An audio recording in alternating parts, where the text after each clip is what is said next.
All right, let's hop into this episode.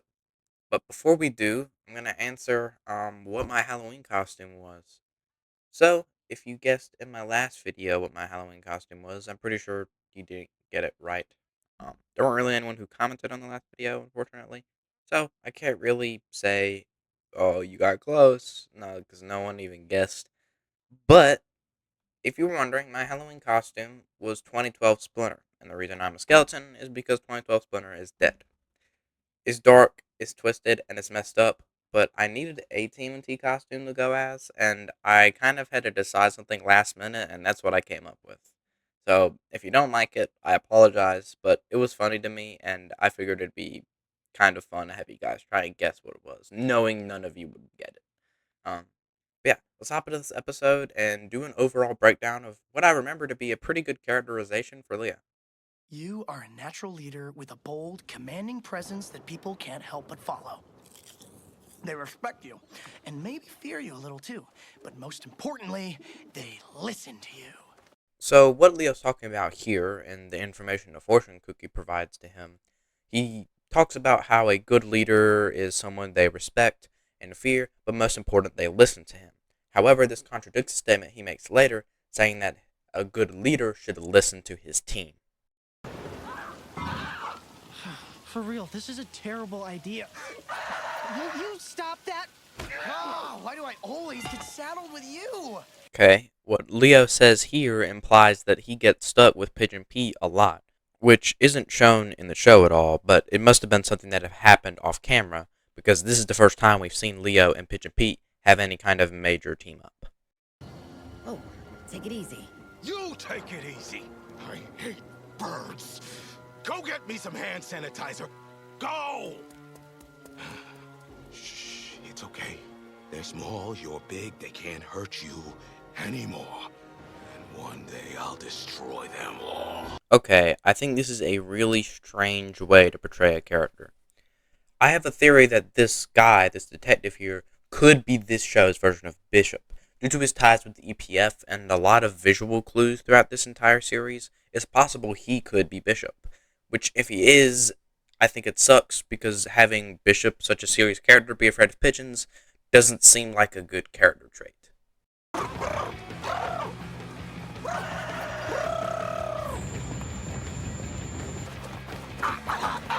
Okay, this is a new trait that Pigeon Pete has. He has heat vision and can see through walls. Kind of strange.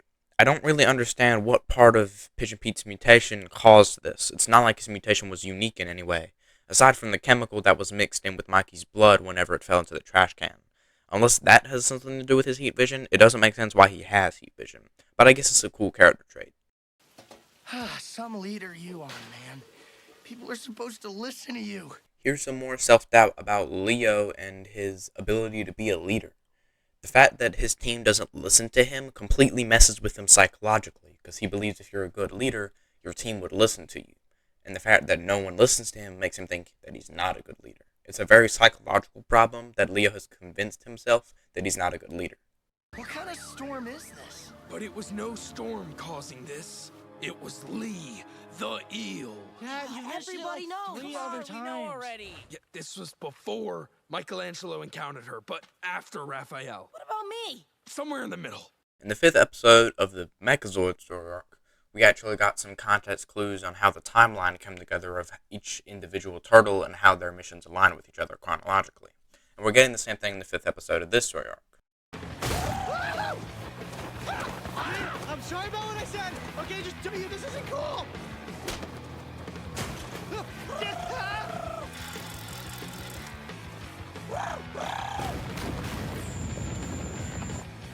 So, two things to mention here.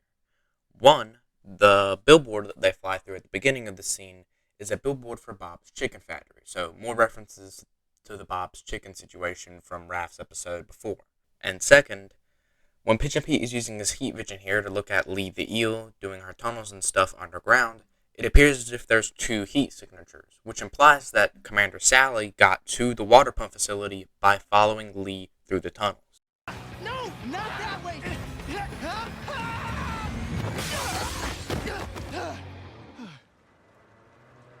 Hey, Leo's slowly but surely getting progressively better at going through the windows. First, he went out through the window, then he went in through the window, and now he's being thrown through the window unwillingly. He's getting close. He's getting close, guys.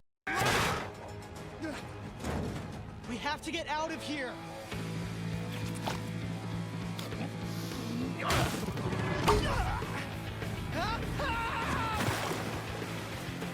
Okay, this is a really cool character design for Commander Sally. Him pulling the barnacles off the back of his neck and shooting them at Leo is a really cool character design, and I really enjoy it. It allows him to become unique and have strange abilities that differentiate him from other characters and their fighting styles. You could sprain a wrist or something. My armor's pretty tough. Here we go. Here's some more unique character traits for Mustang Sally in regards to his fighting style and abilities. Not only does his armor appear to be really tough and hard to break through, you also have to worry about his tail. He appears to use it to catch his opponents off guard quite frequently. I don't even know who you are. My name is Mustang Sally, the soon-to-be parent trying to give their babies a better life. Wait, what? I wonder if when they were designing Sally as a character, if they took into account that since Sally is a seahorse, naturally, the males actually are the ones who carry the babies. So with that fact in mind, maybe that's why they gave Sally a more feminine name than standard.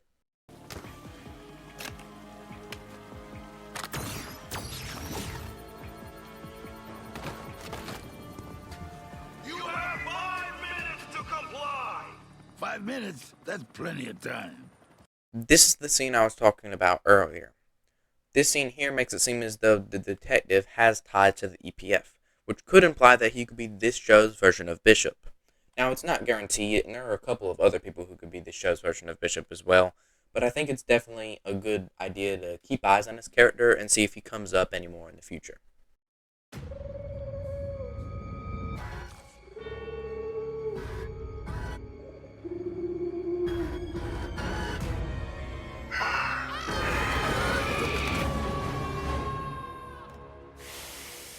See, it'd be great if they could do a scene like this, a traumatic flashback scene with a certain character, if it wasn't to do with someone having a fear of pigeons. Like, it's such a stupid thing to do for this kind of scene, and it just doesn't work at all. Sally, wait!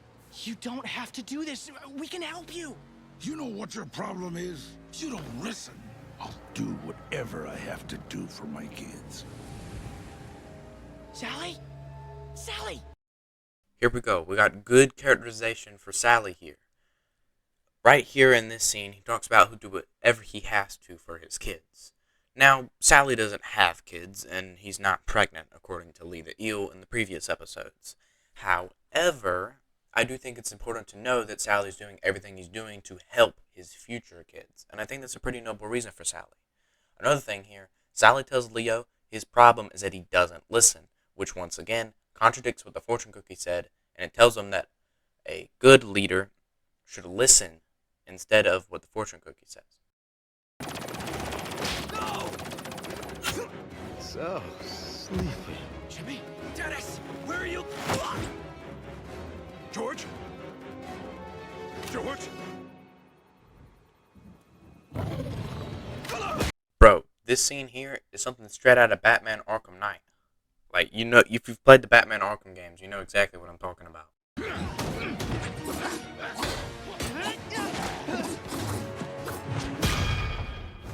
All the water in the city comes through this place. If you don't stop, it's gonna blow.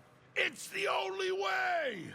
I think the fight choreography in this scene here is actually really good, and it does a good job of displaying the ninjutsu skills that the turtles possess, specifically Leo in this scene here. This entire series has kind of struggled at conveying the fact that the turtles are ninjas and they possess the skills of ninjas, and this scene feels like it's the first time throughout the series so far that they've really done a good job of showcasing that.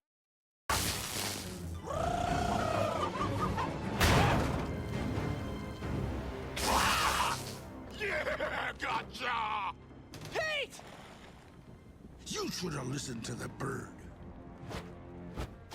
Once again, another scene of Mustang Sally jabbing at Leo and being a bad leader and that he needs to listen to his team, not the other way around.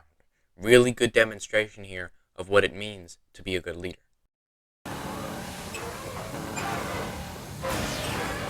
Sally, stop!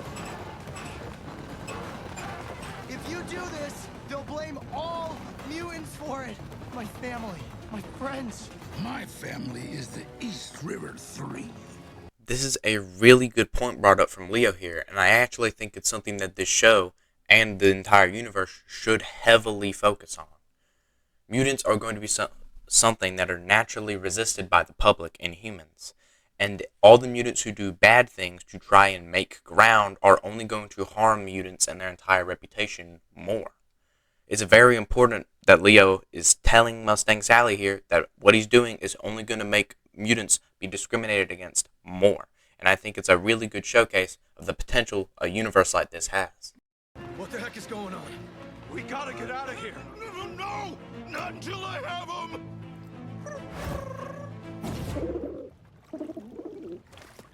What? No! Oh, come on! This is your big terrifying pigeon? You saw it! They were monsters! Bro, what kind of Looney Tunes way is this to defeat a villain? I swear, that has to be some kind of Disney Channel villain scheme right here. You just stop the villain by completely foiling their plan in such a stupid way.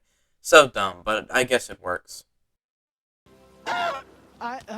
Yeah, you're welcome. I saw the eel in the water, and that is why I led us to the pump station. Pete, I'm sorry. I should have tried harder. A good leader doesn't just give orders. They listen. Here we go. Everything comes full circle. This entire episode, I've been praising it for teasing the build-up to Leo's realization that a good leader listens to his team, not a good team listening to their leader. It requires a road that goes both ways, and I think it's a really good way to showcase Leo's character development throughout the series. Albeit this part of the story isn't real, so it's not canon, I do think it's a good way to portray the potential character development Leo can gain throughout this entire series. Oh, and also, quick side note, people are 1000% going to ship Leo and Pigeon Pete. I'm going to tell you right now. Oh, yes. The end. Where all roads lead to the Pearl, which had been right across the street from Nardo the whole time. Ha ha ha, sick burn. Yeah, thanks. Cool to see that Splinter, like any good loving dad, isn't afraid to make fun of his children. And with that, the episode is over. Overall, this episode had some really good character moments for Leo and his development as a leader, as well as the addition of Pigeon Pete now being able to talk, and the first direct confrontation with Mustang Sally. Now, I do think there are a lot of problems with this episode. The detective overall is kind of portrayed as a stupid idiot character, and if my prediction that he's going to be Bishop is correct, that's not really a good way the Bishop character should be portrayed. Regardless, this is the second to last episode, and next week will be the final episode of Overanalyzing Tales of the TMNT. So, I can't wait to catch you guys there, and until then, stick around.